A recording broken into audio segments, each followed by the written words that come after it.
Josué capítulo 8. Amém? Encontramos?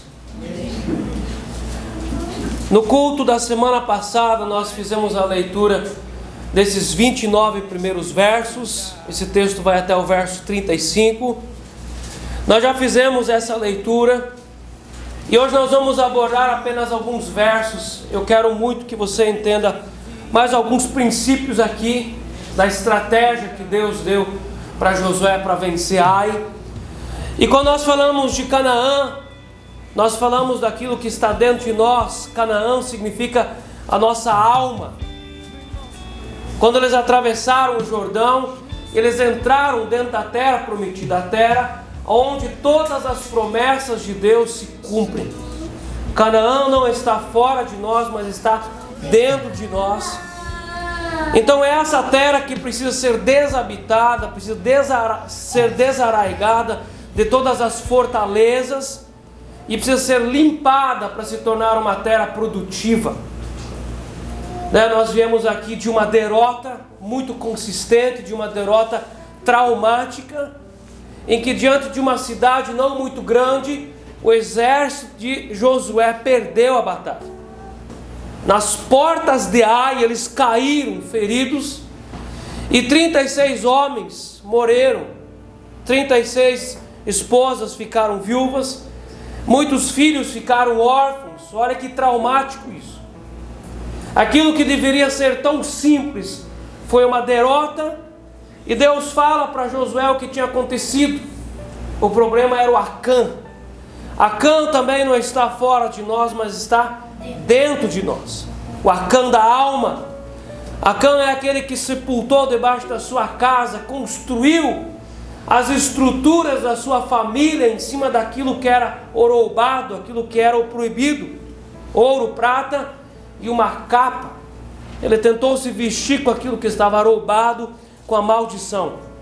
Então o Acã da alma é o lugar dentro da alma aonde a desobediência, aquela desobediência escondida, dissimulada, colorida, onde a pessoa tenta ao máximo esconder debaixo da estrutura da sua família a sua desobediência.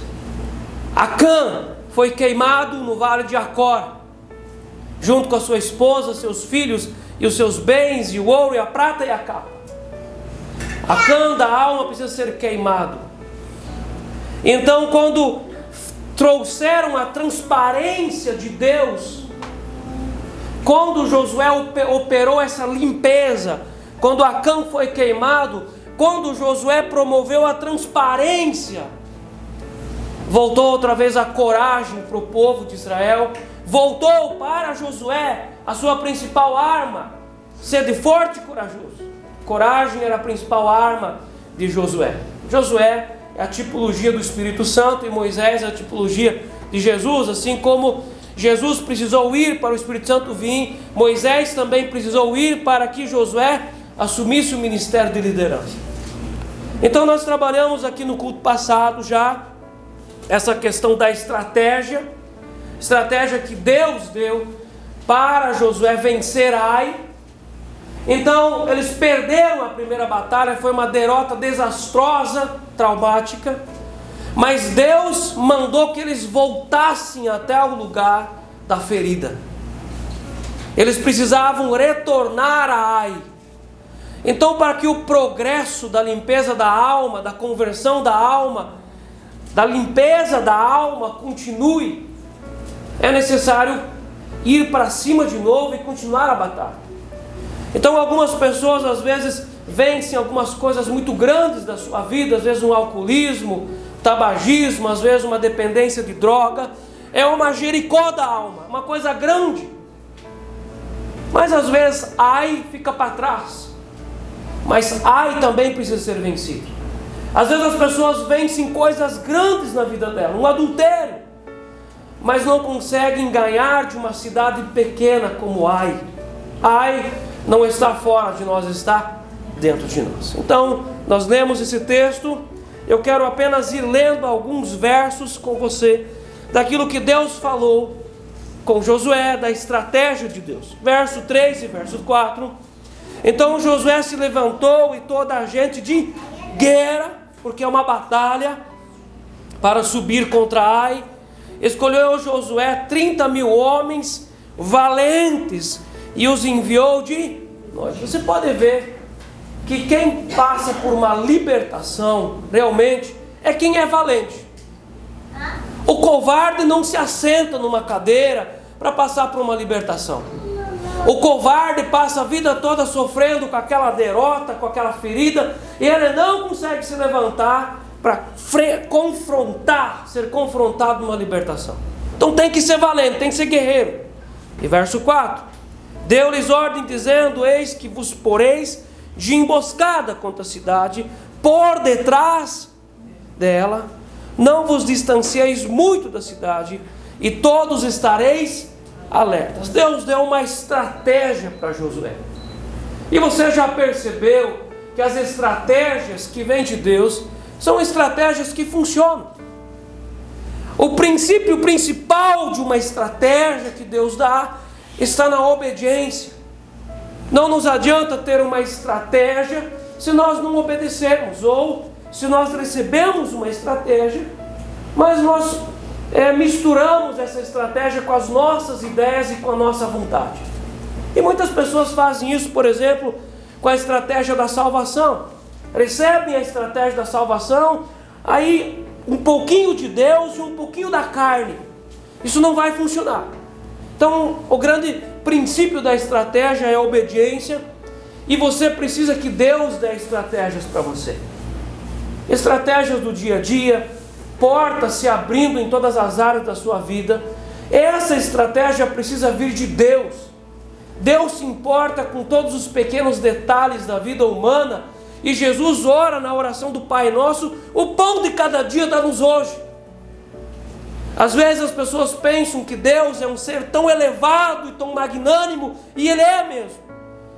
Mas Deus não é um Deus de longe, Deus é um Deus de perto. Tanto que Ele mandou o seu Filho e disse: esse é Emmanuel, que é Deus conosco. Deus não é um Deus de longe, é um Deus de perto. As estratégias de Deus precisam nos alcançar, até mesmo para cozinhar uma panela de arroz. Então essa estratégia de Deus funcionam sim. Deus deu estratégias. Ai, a cidade de Ai, representa as áreas da nossa alma onde sofremos grandes derrotas, perdas, desilusões, decepções traumáticas, e onde as crises se instalaram. Tem gente que tem crise complicada.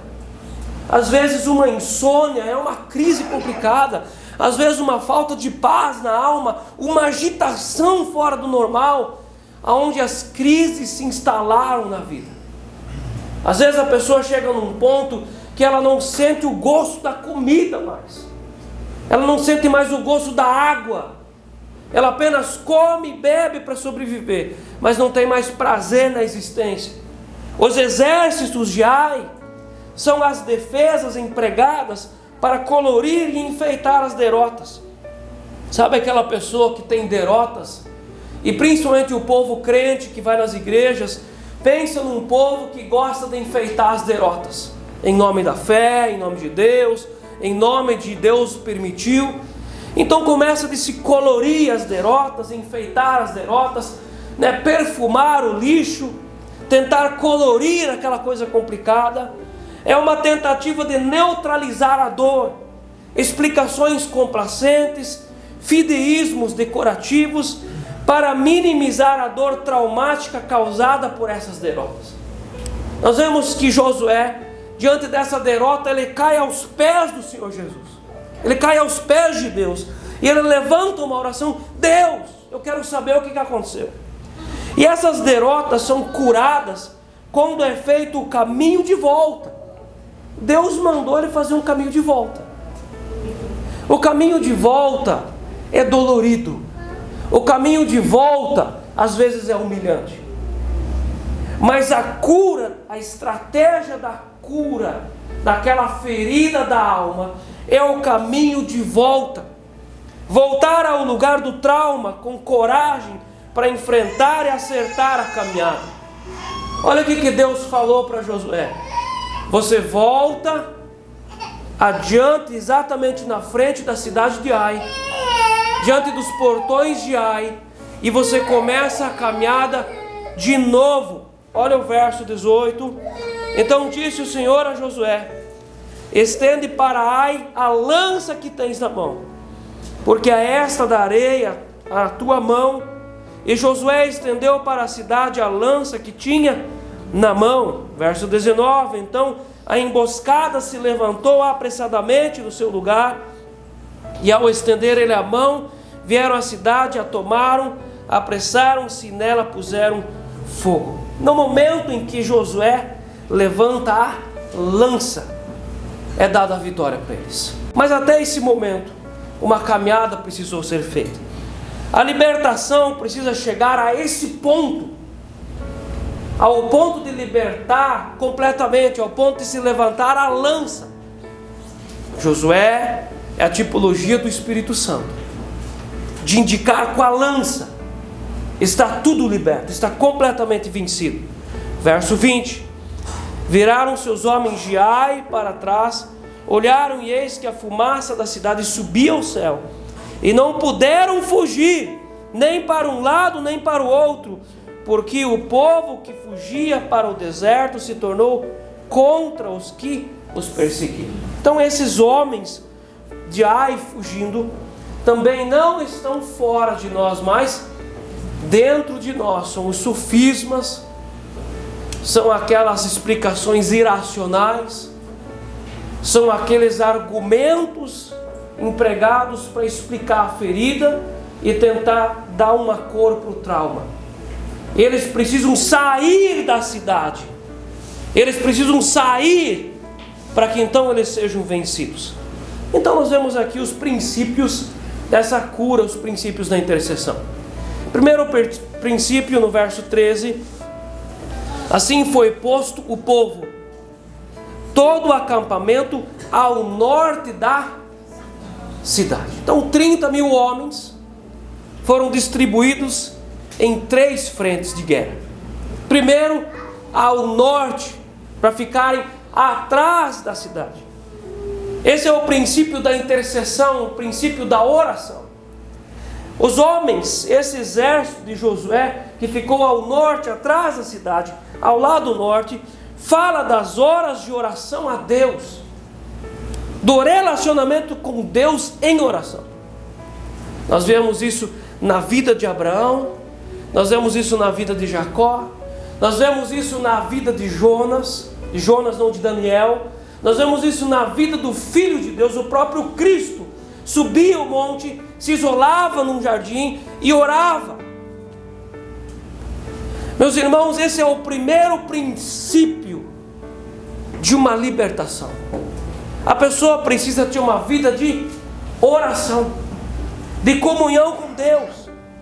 A prática da oração precisa ser diária. A oração é um exército que pode vencer a fortaleza que cerca e guarda as feridas da caminhada. Quando você vai querer lamber feridas com alguém outro, troque a lambeção de feridas por oração. Quando você começar a se lamentar e aquilo vir à tona, aquilo vira um caldeirão dentro de você, troque aquela situação por um momento de oração. Fortaleça os seus pés. Então a oração é um exército que pode vencer a fortaleza que cerca e guarda as feridas da caminhada. É necessário ter uma vida de oração. A primeira estratégia que Deus deu para o povo é a estratégia da intercessão e da oração. A segunda estratégia, no verso 12: tomou também uns 5.000 homens e os pôs entre Betel e Ai, em emboscada ao ocidente da cidade. Então um grupo de 5.000 desse exército ficaram entre Betel e Ai. A palavra Betel significa casa de Deus. Bet-El. Betel é o lugar do altar, aonde Josué havia levantado um altar. Betel fala de quebrantamento e manifestação de Deus. Betel é o lugar onde é que Deus se manifesta. Ai significa montão de ruínas. É o lugar da derrota, do trauma, da vergonha, da dor, da destruição, da tristeza perturbadora. Coloca 5.000 homens entre o altar e as ruínas. Coloca 5.000 homens entre a manifestação de Deus e o trauma, a desgraça. Entre Betel e Ai, entre o altar e as ruínas. Apenas um profundo e verdadeiro arrependimento pode descolar, limpar os parasitas da alma. O altar fala de sacrifício, o altar fala de quebrantamento, o altar fala de arrependimento. Apenas o altar, apenas uma atitude de quebrantamento pode soltar as feridas interiores, como colocar azeite sobre a casca de uma ferida. A oração ao exército do norte, que é a primeira estratégia. O quebrantamento, segunda estratégia, o exército entre Ai e Betel, é lidar com os traumas, tendo como retaguarda o referencial do altar, da entrega sacrificial. Para nós termos uma libertação completa, profunda e verdadeira, nós não podemos ter uma atitude de morder e soprar, morder e soprar. Nós precisamos entrar para valer nesse negócio, sacrificialmente. Porque aquilo que nós escondemos não pode ser curado. Se nós queremos a cruz, nós precisamos trazer a luz. Então a primeira estratégia é uma vida de oração e intercessão. A segunda estratégia, tem que ter um altar na vida. Deus precisa estar presente. Nós não podemos fazer uma libertação sem que haja a presença de Deus e o sangue de Cristo. Tem que ter altar. Então, se nós queremos fazer apenas uma libertação sem Jesus, apenas vai ser um ato terapêutico. E Jesus diz que quando um demônio é tirado, a casa é limpada, mas ela não é habitada de volta, o demônio volta e traz mais 7 consigo. Então tem 8 demônios lá, porque não foi colocado o sangue de Cristo naquele lugar. Primeira estratégia, oração e intercessão. Segundo, ter um altar, sacrifício. Terceira estratégia, no verso 13, eu vou ler ele de novo, e nós vamos pegar essa última parte. Assim foi posto o povo, todo o acampamento ao norte da cidade, e a emboscada ao ocidente dela, e foi Josué aquela noite até o meio do vale, ao meio do vale. No fundo, o meio do vale fala de humilhação. Ninguém pode ser liberto com o coração orgulhoso, soberbo. Enquanto que você estiver agarrado a alguma coisa no seu coração que você diz, isso eu fiz, não abro mão, não há libertação. Eu estou completamente convicto e convencido que todo ser humano precisa de libertação. E muito mais convicto que todo cristão precisa de um ato profético de cura e libertação. Quantas pessoas que estão nas igrejas, que têm o sangue de Cristo, que têm o novo nascimento, vão para a eternidade do céu com Jesus, mas durante essa vida, vivem uma vida pesada e complicada, porque não desligam as iniquidades do passado, não são libertas. Vão para o céu? Vão, mas não têm vida em abundância e também não têm o sono do justo. O sono fala muito sobre a nossa vida e sobre a nossa alma. A nossa vida, o nosso apetite, fala muito sobre a nossa vida e sobre a nossa alma. Então esse terceiro item, a terceira estratégia, no vale, fala de humilhação. Josué posicionou-se no vale, em um lugar mais baixo. Eu preciso reconhecer que eu preciso descer a um lugar mais baixo. O meio do vale significa que a nossa humilhação é o centro e o eixo de toda a libertação. Os irmãos, para ser liberto, tem que colocar tudo para fora. E para colocar tudo para fora, nós já usamos essa figura aqui de fazer uma cirurgia. Quem vai fazer uma cirurgia precisa tirar as roupas. Aí se alguém tiver lá 2 válvulas do coração entupidas, precisa fazer ali uma cirurgia, abrir o peito, e o médico diz: olha, se você não fizer cirurgia, você tem 1 mês de vida. Aí a pessoa vai pensar o seguinte: mas eu vou para o hospital e eu tenho que tirar a minha roupa, e o médico e as enfermeiras vão ver as minhas vergonhas? Não, capaz, eu prefiro morrer do coração. Você já pensou? E tem pessoas que são assim. Elas preferem morrer do coração do que passar por um momento de humilhação. E libertação é humilhação mesmo. Você já pensou alguém que chega diante da libertação e ele conta que ele foi abusado? Quem gosta de fazer isso? Mas é necessário fazer para que seja liberto. Oração, quebrantamento, humilhação. O vale da humilhação não expõe, mas protege. Quando você guarda, aquilo te expõe. Quando você coloca para fora, aquilo te protege. Olha, é um paradoxo. É uma verdade escondida numa contradição aparente. Então isso parece que te expõe, mas na verdade isso te liberta. O vale da humilhação não expõe, mas protege, guarda, e é um lugar de segurança. A verdadeira segurança está em expor e não em esconder. 15, a quarta estratégia. O verso 15: Josué, pois, em todo Israel se houveram como feridos diante deles e fugiram pelo caminho do deserto. Então esse texto fala de quando eles fizeram o caminho de volta, chegaram outra vez diante dos portões de Ai, e eles se fizeram como feridos para atrair o exército. E esse texto ele fala que eles chegaram na frente do portão, pela frente da fortaleza de Ai, que significa uma identificação do problema. Tem que identificar o problema. É preciso dar nome para as dores. É preciso dar nome para as dores. Eu fui abandonado. Meu pai e minha mãe me geraram fora da aliança. Eu tenho uma bastardia sobre a minha vida. Eu fui rejeitado no ventre. Eu sou órfão de pai e de mãe, às vezes pai e de mãe vivo. É necessário dar nome para as dores. Meu pai me deu embora, minha mãe me deu embora, eu fui abandonado.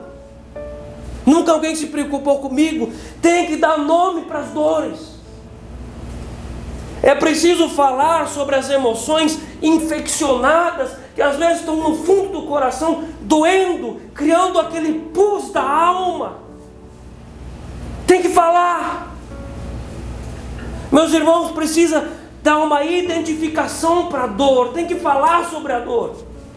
Enquanto que no mundo Satanás opera e Satanás diz: você tem que passar por cima e deixa isso para lá. E a Bíblia de novo nos ensina, a palavra de Deus diz: é necessário falar, é preciso dar nome para as dores, é preciso falar sobre as emoções infeccionadas, é preciso voltar ao lugar da derrota e falar sobre os sentimentos a partir daquela situação. É necessário falar, tem que falar. E de identificar a dor é chamar Lázaro para fora do túmulo. Identificar a dor, especificar a tragédia, é expor o impostor que vive dentro da fortaleza. É preciso dar nome para as coisas, nome para as emoções, nome para a dor, nome para o abandono. Você precisa falar. E às vezes nós temos encontrado algumas pessoas que não conseguem falar sobre a sua dor. Às vezes você vai precisar passar por cima daquele momento em que você vai dar importância para a sua dor. Meus irmãos, tem muito mais abusos na sociedade do que a gente imagina. Pessoas que foram abusadas por pai, por um avô, por um tio, por um irmão, às vezes por uma irmã. Um dia uma senhora chegou para mim e diz: eu fui abusado por minha prima. Ela passou a mão em mim e desde aquela situação eu tenho uma sensação de sujeira no meu corpo. As pessoas passam muito mais por abusos do que se imagina. Só que não é esquecendo que se resolve, porque você não consegue esquecer. Não tem possibilidade de esquecer. Isso volta em sonhos, em tormentos à noite, em visões, às vezes coisas mirabolantes, satânicas, porque Satanás explora a ferida. Demônios são exploradores de feridas. Essa quarta estratégia: identificar a dor. Verso 15 até o verso 17.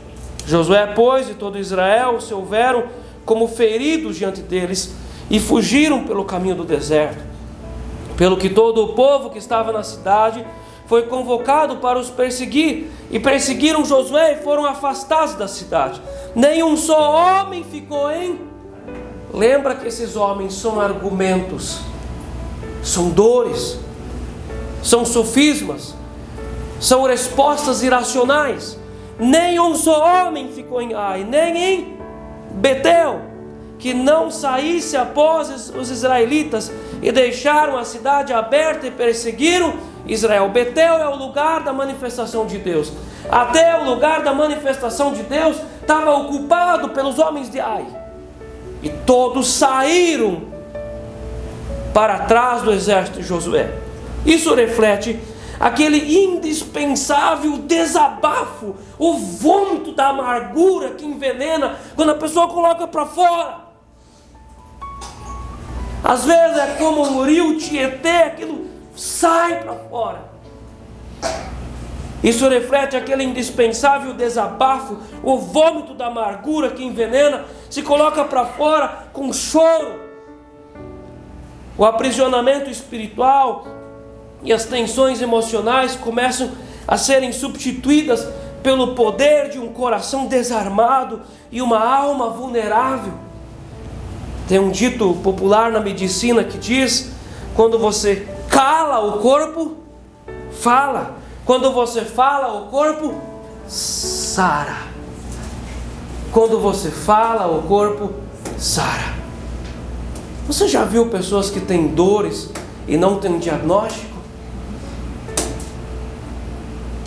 Pode tomar remédio, o remédio não faz efeito. Quando você não fala, o corpo fala. O corpo fala por meio de alergias, por meio de dores terríveis, tormentos da alma. O corpo fala. Mas quando você fala, o corpo sara. A dor emocional abafada pelo silêncio é altamente adoecedora e aprisionante. Sair da fortaleza significa confessar, desabafar, chorar, tirar a mordaça moral e emocional e colocar para fora. É necessário falar. Quando a pessoa fala, todo o sofrimento psicoemocional que tinha aflorado organicamente é liberado, e a pessoa começa automaticamente a ser curada. Aí você, irmão, está pensando agora, pastor, e o Espírito Santo? Calma, nós já vamos colocar o Espírito Santo dentro, tá? Nós estamos falando de estratégias e atitudes suas. Verso 18.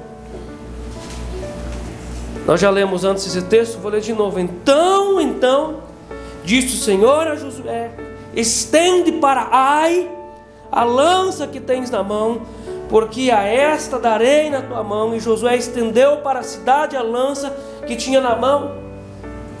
Quando o rei de Ai sai da fortaleza, então a derrota é declarada. Primeiro o rei de Ai teve que sair. Quem é o rei de Ai? O rei de Ai é o principal trauma, é o primeiro trauma da pessoa. Um abismo puxa outro abismo, um trauma puxa outro trauma. Às vezes os evangélicos não falam de trauma, porque se acredita que Jesus tem todo o poder de resolver tudo num ato mágico. Jesus faz a parte dele, ele pagou com o sangue, coloca o sangue no nosso coração, mas agora a nossa parte é nós fazermos o caminho de volta. quem fez o caminho de volta foi Josué com o povo. Deus deu a estratégia. Quando o rei de Ai saiu da fortaleza, então a derrota foi declarada. E você já entendeu o que é o rei de Ai?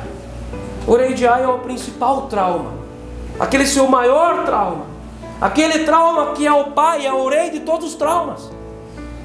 Uma pessoa não tem um trauma na vida, ela tem um principal, um grande, e aquele se torna o pai e o rei de todos os traumas.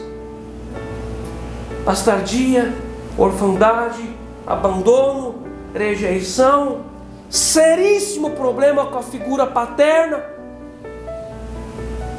seríssimo problema com modelos de autoridade.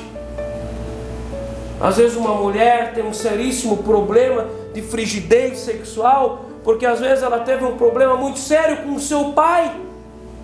Um trauma lá na infância causa enormes traumas na vida toda. E às vezes essa mulher então tem filhas, e ela diz para as filhas: olha, não casa, porque casar é terrível, o homem não presta. Um trauma é o pai de todos e causa inúmeros traumas na vida. O rei precisa ser trazido para fora. Às vezes o menino tem uma decepção muito grande com a sua mãe, um trauma de infância terrível. Então aquela pessoa, às vezes nenhuma mulher presta para ele. Um trauma gera outros traumas, irmãos. Isso precisa ser resolvido. É quando entra em cena o poder sobrenatural do Espírito Santo. Josué é a figura, a tipologia do Espírito Santo. O Espírito Santo levanta a lança quando o rei de Ai é tirado das fortalezas. Então o Espírito Santo pode entrar em providência e o Espírito Santo trabalhar em cima. Mas você precisa fazer a tua parte. Abrir a sua boca, dar nome para o caos, dar nome para a derrota. Às vezes as pessoas têm dentro delas derrotas que ninguém mais sabe. E ela diz: eu vou guardar isso, nunca alguém vai saber. Essa derrota apodrece. Então nós temos um número seguro: 75% das doenças são espirituais e emocionais. Problemas de ossos, problema de câncer, problema de dor de cabeça que não dão diagnóstico, são problemas de derrotas escondidas. Então agora nós já colocamos o Espírito Santo dentro da nossa história aqui. O Espírito Santo é aquele que levanta a lança, mas apenas quando o rei de Ai é colocado para fora. Não esconde, coloca o rei para fora. Próxima estratégia. No verso 19 e no verso 20, nós já lemos, vamos ler de novo. Então a emboscada. Meus irmãos, talvez algum de vocês já deve ter dito assim: olha, no aconselhamento com o pastor ele fala umas coisas aí, ele quer que ele trabalhe de tal forma para colocar tudo, a gente tem que falar tudo. E às vezes as pessoas chegam para o aconselhamento, mas com tanto cuidado com as palavras. É isso mesmo, eu armo emboscadas. O aconselhamento é armar emboscadas. Então venha você de coração aberto, já conta tudo para eu não precisar me esforçar.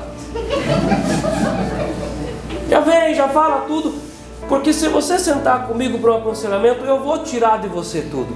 Eu vou, a não ser que você vai levantar e ir para casa. Muitos aqui já têm experiência assim, é ou não é? É emboscadas. O conselheiro arma emboscadas para que se tire o máximo possível. Mas não é necessário ser assim. Às vezes a gente tem que fazer uns partos que quase é com fórceps. Não é necessário.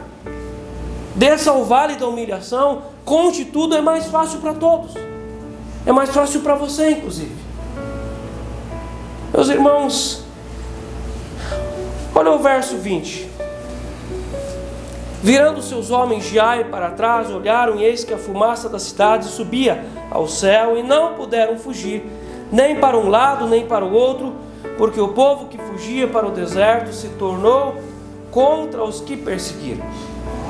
Quando a dor de um trauma é vomitada e a pessoa se abre para perdoar, Imagina aquela pessoa que tem um trauma terrível com o pai, com a mãe. Isso existe, gente.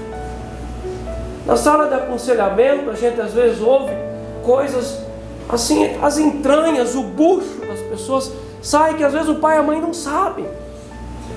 Então por isso que assim, não é legal quando o pai e a mãe pensam que eles nunca cometeram erro com os filhos. Se comete erro com os filhos, sem querer, às vezes você machuca, traumatiza, às vezes na correção você excede, você machuca os seus filhos. Então não seja orgulhoso. Meus irmãos, às vezes as pessoas têm coisas assim tão profundas, uma falta de perdão tão grande com o pai, com a mãe, com o irmão, com a irmã, com o marido, com a esposa, que é uma coisa assim, é traumático mesmo para ela. E quando a dor de um trauma é vomitada e a pessoa se abre para perdoar, entendendo que não é melhor ou mais digna da misericórdia de Deus do que seu agressor, os argumentos malignos que a mantinham cativa são sobrenaturalmente queimados e destruídos. Assim como eles queimaram a cidade de Ai. É tudo queimado. Os pensamentos que a sequestravam perdem seu valor. O inimigo não tem mais para onde voltar na casa dela. A ferida é cauterizada pelo fogo da transparência, de confissão, e o sangramento vai parar.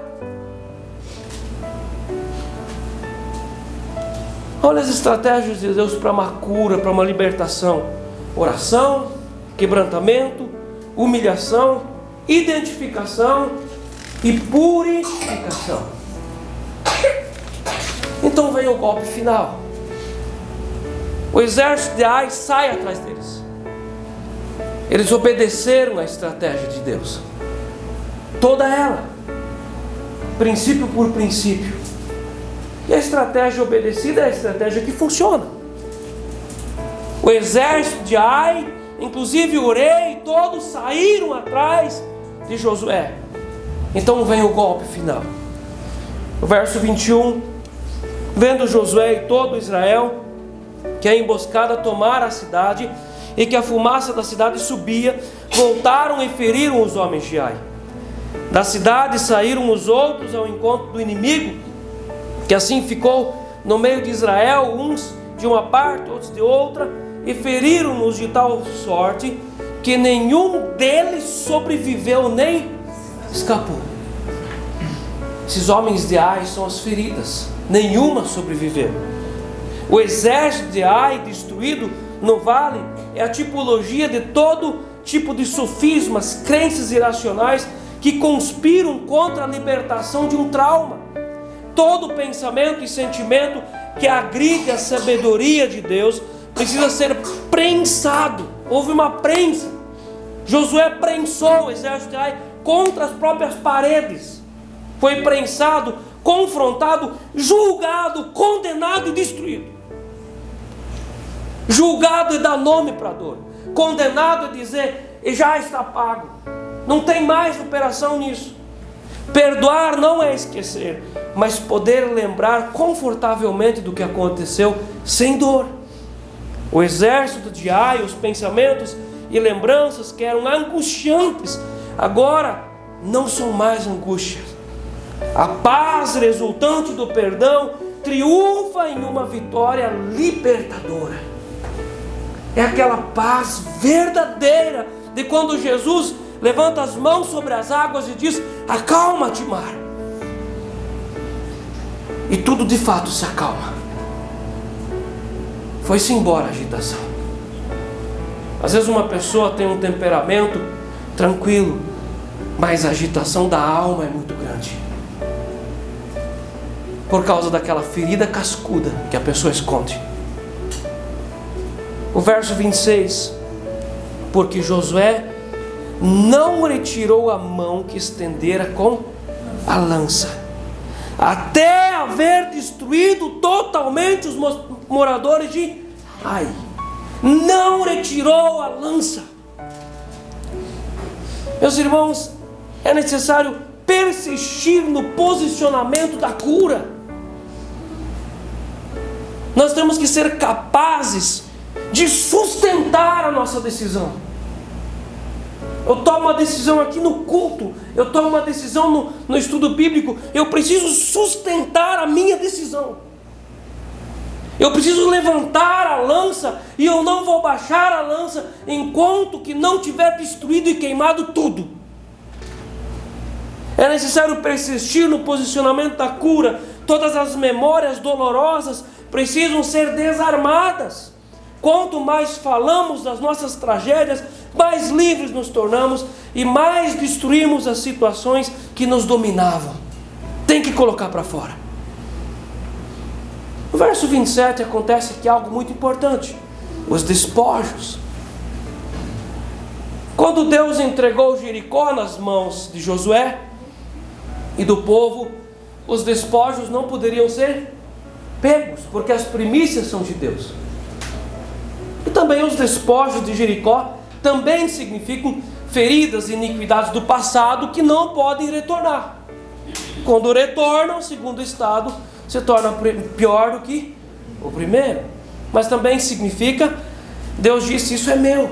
Apenas Raabe e a sua família pode ser tirada, mas o resto precisa ser queimado, e o ouro e a prata levado para minha casa. Então não peguem daquilo que é meu, eu não reparto a minha glória com vocês. Então nós temos aqui essa história do Acã, que não soube esperar. Alguém que nasceu no deserto, comeu do pãozinho, tomou da água da rocha, e na primeira oportunidade que ele teve de tirar a barriga da miséria, ele tomou do roubado. Se ele esperasse 3 dias, se Judas esperasse 3 dias, ele não se enforcava. Jesus seria ressuscitado.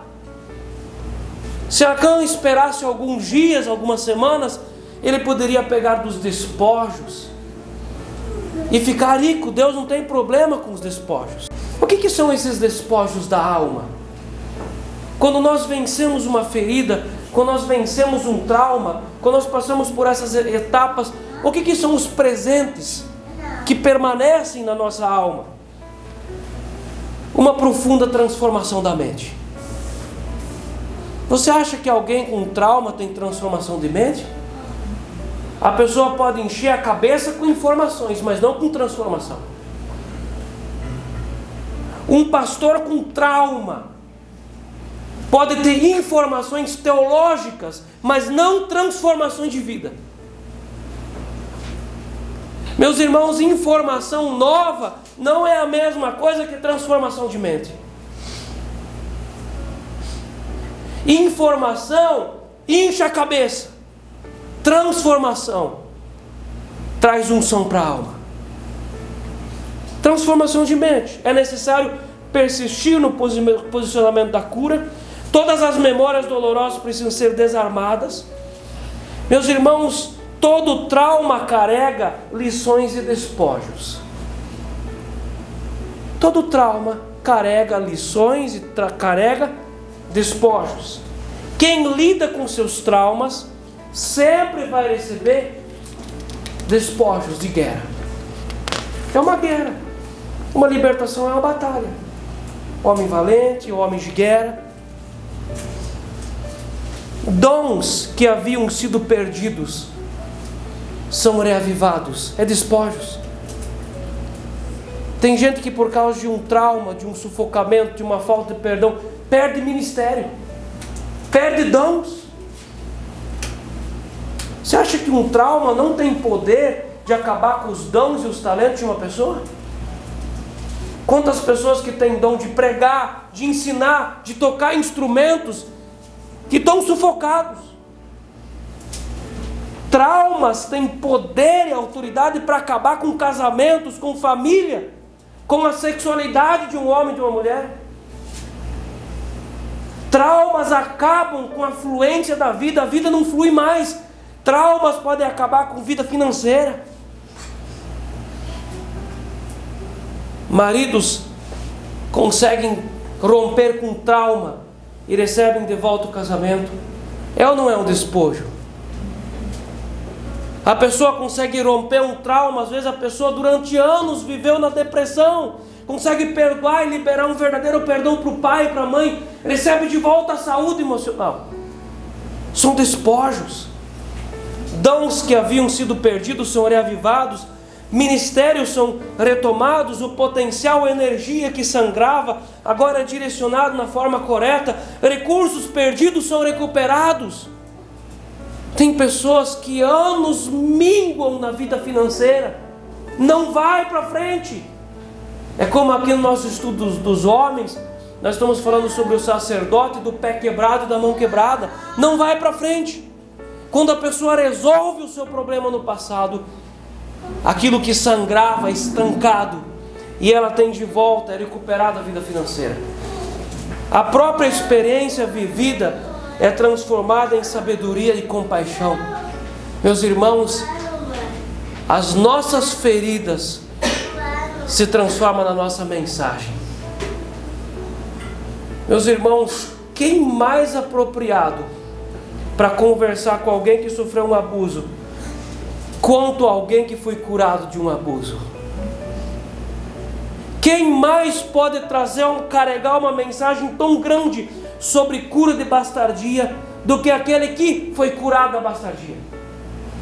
Os nossos traumas, as nossas feridas se transformam na nossa mensagem. E os dias que são perdidos são recuperados, são os despojos da guerra. Meus irmãos, tudo é possível quando nós obedecemos os princípios de Deus. Tudo é possível.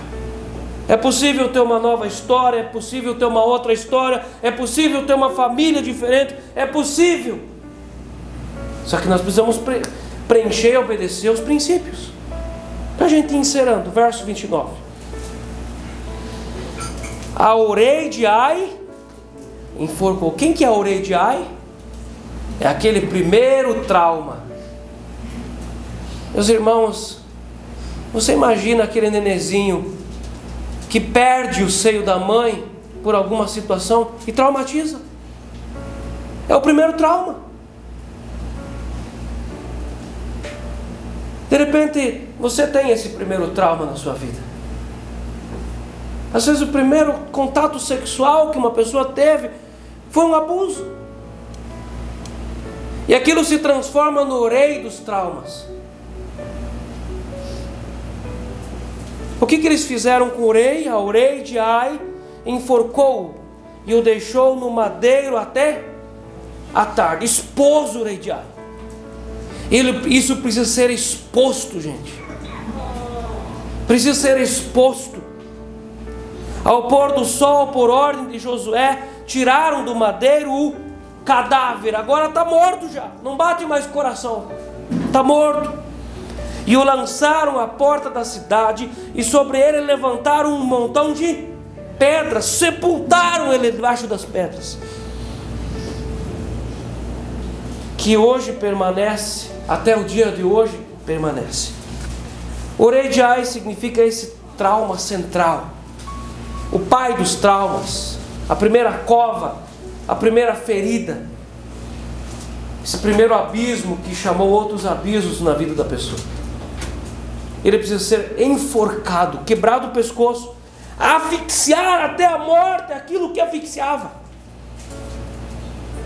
Enforcar e deixar pendurado é matar o episódio por meio de uma exposição completa, quebrar o pescoço dessa desgraça.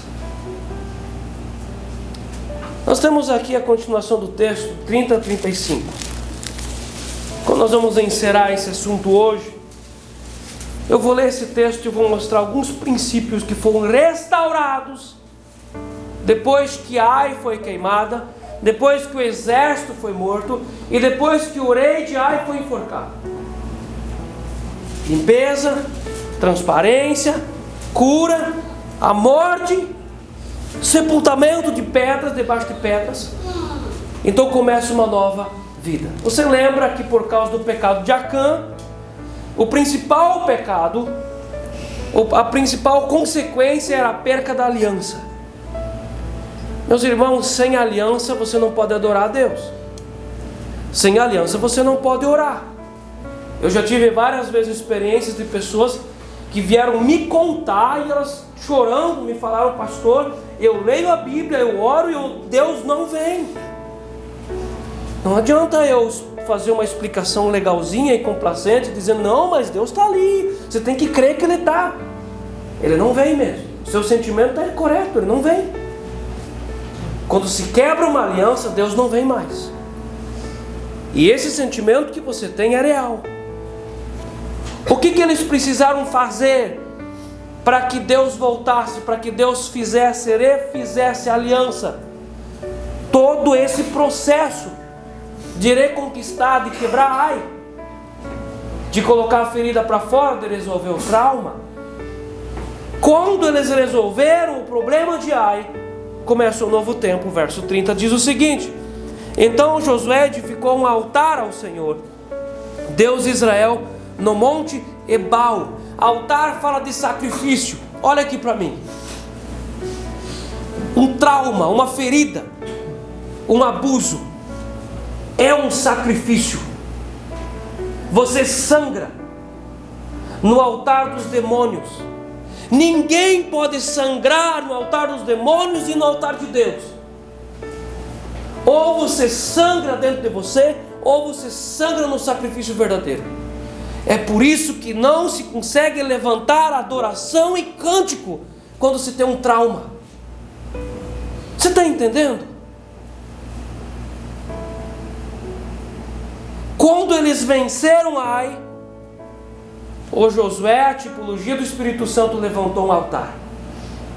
Meus irmãos, adoração não é cantar. Você pode cantar na sua casa, Fernandinho. Cantar é uma coisa, adorar é outra. Só existe adoração de altar para quem resolve os seus problemas do passado. Então Josué levanta um altar. Segundo passo, verso 31. Como Moisés, servo do Senhor, ordenara aos filhos de Israel, segundo o que está escrito no livro da lei de Moisés, a saber, um altar de pedras toscas, sobre o qual ele não manejara instrumento de ferro. Sobre ele ofereceram holocaustos ao Senhor e apresentaram ofertas pacíficas. Duas coisas: o altar deveria ser de pedras toscas, pedra na sua natureza, da forma como a pedra veio ao mundo, vamos dizer assim. Não poderia ser mexida nela. Isso aqui fala de restaurar a singularidade ministerial. Nós somos singulares. Isso nós estudamos lá no capítulo 2 e 3. Quando nossas feridas são curadas, nós viramos pedras naturais, com singularidade de ministério. Não precisa copiar, não precisa imitar. Nós somos o que nós somos. É restaurada a singularidade do altar com pedras toscas. O final do 31 fala sobre ofertas pacíficas. Meus irmãos, quem pode ofertar ofertas pacíficas é aquele que tem um coração reconciliado. Enquanto que não houver um coração reconciliado, a pessoa é uma guerra civil ambulante. Ela briga até com a sombra dela. É verdade. A pacificação do coração começa com vencer Ai, enforcar o rei, acabar com a ferida. É pacificado. E então você começa a pacificar também a sua oferta. Amém? Então nós temos três coisas. Josué levanta um altar. É colocado aqui a singularidade desse altar para oferecer ofertas pacíficas. Verso 32. Escreveu ali em pedras uma cópia da lei de Moisés, que já este havia escrito diante dos filhos de Israel. Era necessário fazer uma cópia da lei. Isso fala sobre a palavra de Deus internalizada de forma inesquecível dentro do nosso coração. É uma cópia da lei. A lei precisa ser colocada para dentro do coração. A lei protege, a lei moral de Deus nos guarda. Vamos continuar, verso 33. Todo Israel com seus anciões e os seus príncipes e os seus juízes estavam de um e de outro lado da arca, perante os levitas, sacerdotes que levavam a arca da aliança do Senhor, tanto estrangeiros como naturais, metade deles em frente do monte Gerizim, e a outra metade em frente do monte Ebal, como Moisés, servo do Senhor, outrora ordenara que fosse abençoado o povo de Israel.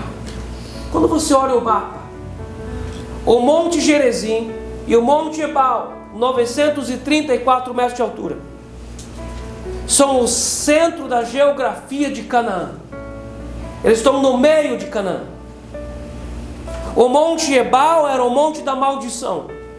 É um monte que não pega umidade, não há vida. O monte Gerizim pega a umidade do mar, a vida, há árvores, há gramas. Ebal é maldição, Gerizim é bênção.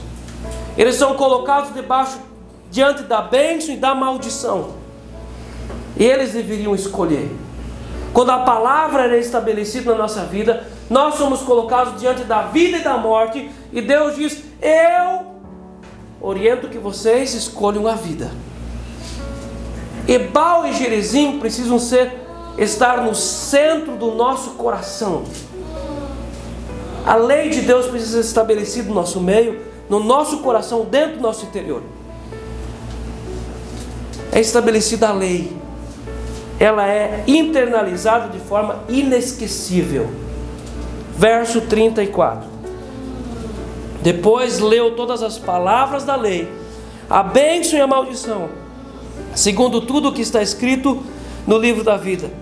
Palavra nenhuma houve de tudo que Moisés ordenara que Josué não lesse para toda a congregação de Israel e para as mulheres e os meninos e os estrangeiros que andavam no meio deles. E todo esse texto fala de uma renovação de aliança. É necessário renovar a aliança. Meus irmãos, alianças são renovadas quando a é destruída. Eu tenho uma clareza no meu coração de que você entendeu o que Deus falou com você nessa noite. E depois que alguém passa por um ato de cura e libertação, ele precisa levantar um altar com pedras toscas, trazer ofertas pacíficas, restabelecer Ebal e Gerizim no coração. E a aliança precisa ser renovada. A aliança que eles perderam por causa de Acã, a desobediência da alma, eles renovam por causa da obediência de Josué. Em nome de Jesus, leve essa mensagem no seu coração e responsabilize-se por aquilo que Deus falou com você hoje. Você pode baixar sua cabeça, nós vamos orar em nome de Jesus. Nós te agradecemos, Pai, porque a Tua palavra, ela é como uma espada que divide espírito e alma. A Tua palavra é como um martelo que esmiuça a pedra, que esmiuça a penha. Mas a Tua palavra também é como o bálsamo que cura o nosso coração, como o óleo que traz a esperança para o nosso ser. Lubrifica, Seu Deus, o nosso interior. A Tua palavra também é luz para os nossos caminhos, é lâmpada para os nossos pés. A Tua palavra, ela é a profunda orientação para a nossa vida aqui na eternidade. Nós Te exaltamos e nós exaltamos a Tua palavra também. Gratos, porque o Senhor Jesus Cristo ministrou o nosso coração nessa noite. Em nome do Senhor Jesus Cristo de Nazaré. Amém.